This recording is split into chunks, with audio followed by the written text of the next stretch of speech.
Hello everyone, my name is Jeremy and I'm going to talk to you today about the market research on Mazda that I found.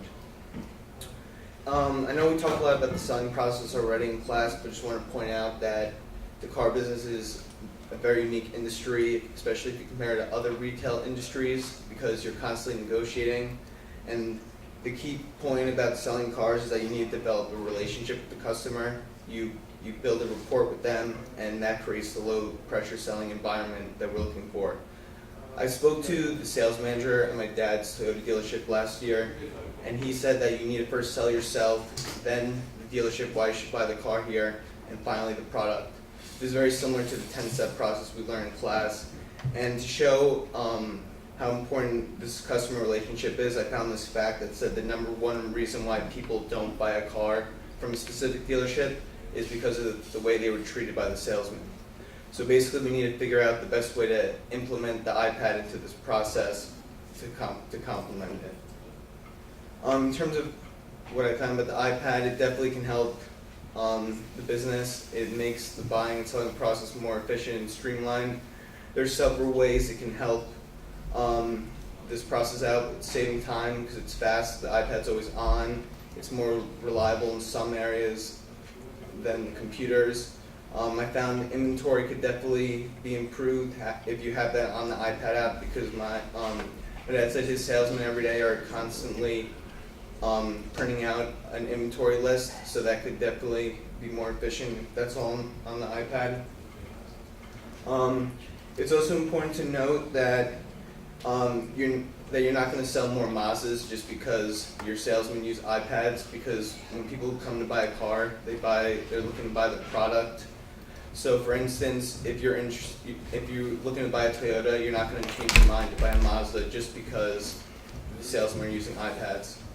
If Mazda was looking to sell more cars, I think they should look at making their brand identity more clear, because I found it wasn't that clear doing some research on it.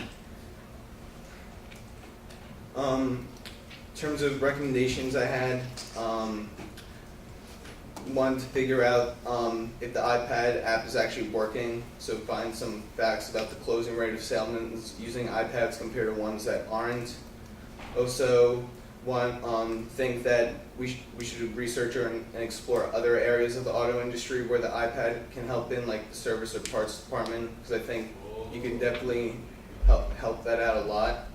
And finally, figure out how well the iPad integrates with the dealership's database, because every automobile or dealership has a database with the customer information, their inventory, the cars, and how well the iPad app can integrate with that database will make it very efficient and successful.